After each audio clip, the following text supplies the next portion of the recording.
अस्सलाम वालेकुम। आज मैं ईद के लिए लाई हूँ बहुत मज़ेदार रेसिपी जो कि 10 मिनट में बन के तैयार हो जाएगी और आप अपने मेहमानों को ये मज़ेदार और यूनिक सा मीठा खिला सकते हैं और उनको बहुत ज़्यादा पसंद आने वाला है। तो ये कैसे बनता है चलिए आपको बताती हूँ। अच्छा, ये मैंने मिक्स बिस्किट्स लिए हैं, गाला बिस्किट्स लिए हैं और मैरी बिस्किट्स लिए हैं। एक रोल गाला बिस्किट का था और एक जो था वो मैरी बिस्किट का था। हर बिस्किट के 4 पीसेस कर दिए हैं मैंने, इससे छोटे पीस नहीं करने, ठीक है, वरना वो चूरा-चूरा हो जाएंगे। इसको अलग कर लेते हैं। दूसरी तरफ मैंने 1 पाव खजूरें ली हैं। 2 रोल थे और 1 पाव खजूरें थीं। गुठली निकाल के एक खजूर को तकरीबन 4 आपने हिस्सों में डिवाइड कर लेना है, ठीक है, ज़्यादा छोटा नहीं करना इसको भी। और ये देखिए सारी खजूरें जो हैं मैंने कर ली हैं। तो अब इसकी तैयारी की तरफ चलते हैं। 2 छोटे चम्मच मैंने देसी घी लिया है। इसमें देसी घी ही डालें तो बेहतर है, अगर नहीं है तो आप ऑयल भी डाल सकते हैं, बट देसी घी बेटर ऑप्शन।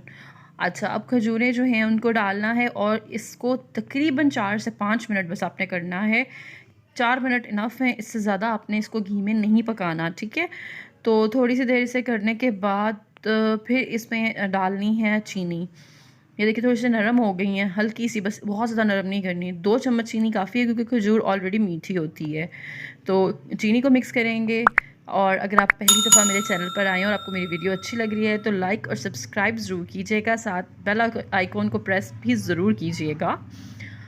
अच्छा, ये मैंने आधा कप मलाई डाली है। मलाई के साथ थोड़ा सा दूध भी था शामिल। अकेली मलाई नहीं डालनी, थोड़ा सा दूध आप डाल सकते हैं। तो ये आधा कप था, इसको मिक्स करना है। और इसकी टाइमिंग मैं आपको बता दूं 3 मिनट, बस 3 मिनट इसे मिक्स करना है। उसके बाद उसमें जो बिस्किट्स हमने तोड़ के रखे हुए थे वो मैं इसमें डाल रही हूँ और इसे मिक्स करना है।